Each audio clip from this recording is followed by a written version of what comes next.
कानपुर राष्ट्रीय दिव्यांग पार्टी की बैठक शास्त्री नगर सेंट्रल पार्क में रविवार को संपन्न हुई, जहां दिव्यांगजनों को उनका हक दिलाने को लेकर विशेष मुद्दों पर चर्चा की गई। बैठक को संबोधित करते हुए राष्ट्रीय अध्यक्ष वीरेंद्र कुमार ने कहा कि दिव्यांगजनों को राजनीतिक भागीदारी दिलाए बगैर सामाजिक समानता संभव नहीं है। जब तक नौकरी, रोजगार, स्वास्थ्य, शिक्षा व सामाजिक सुरक्षा की 100% गारंटी के लिए सामाजिक समानता कानून नहीं बन जाता, तब तक दिव्यांगजन समाज की मुख्य धारा से नहीं जुड़ पाएंगे।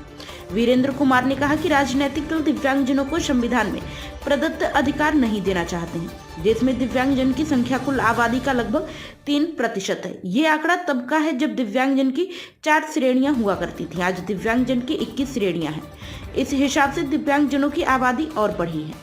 प्राइम संदेश न्यूज से संवाददाता अफजाल हुसैन की रिपोर्ट। जी, आज बैठक करी है, किस मुद्दों पर चर्चा हुई है और क्या दिशा निर्देश दिए गए हैं? देखिए, राष्ट्रीय दिव्यांग पार्टी की आज बैठक हुई है कानपुर में। इसमें सबसे बड़ी बात यह है कि जितने भी दिव्यांगों के संगठन हैं उनको एक मंच पर लाने की मुहिम चलाई जाएगी और बिना राजनीतिक भागीदारी के सामाजिक समानता संभव नहीं है। दिव्यांगजनों को जब तक नौकरी, रोजगार, स्वास्थ्य, शिक्षा, सुरक्षा, सामाजिक का कानून बना के 100% सामाजिक समानता कानून बना करके 100% नौकरी, रोजगार, सामाजिक सुरक्षा, स्वास्थ्य, शिक्षा में गारंटी नहीं मिलेगी, तब तक उनका उद्धार नहीं होना। तो ट्राईसाइकिल, बैसाखी और पेंशन से तो उनका भरण पोषण नहीं हो सकता है, क्योंकि पूरे देश की स्थिति अलग अलग है। कहीं 300 पेंशन मिल रही, कहीं 500, कहीं 1000। दिल्ली में 4000, 5000 मिल रही। तो राष्ट्रीय दिव्यांग पार्टी ने जो बैठक किया है उसमें 2-3 बिंदु महत्वपूर्ण है। एक तो सारे संगठनों को जोड़ा जाए आपस में।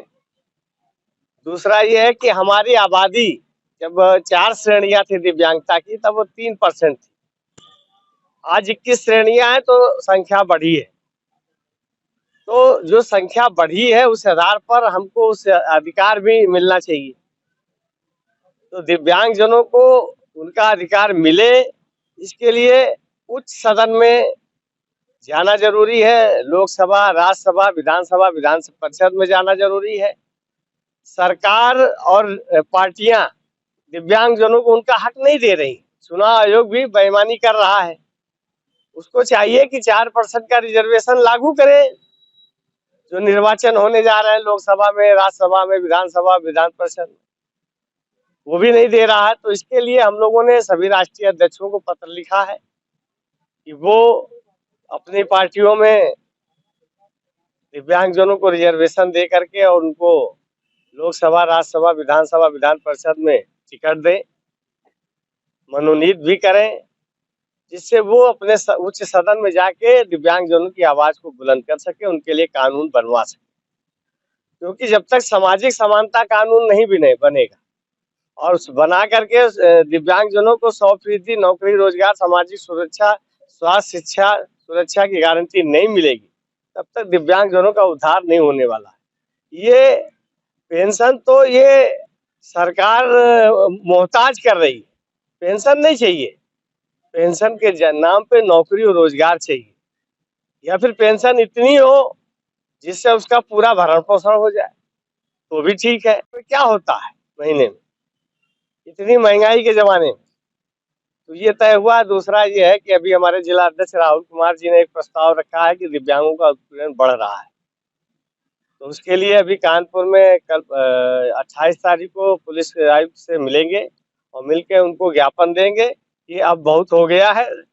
अगर अब भी दिव्यांगजनों की सुनवाई थानों में नहीं होती है तो फिर मजबूरी है कि भाई अब पुलिस अधिकारियों के यहाँ खाट बिछाने से अच्छा है कि थाने में जिस थाने की समस्या वही खाट बिछ जाए।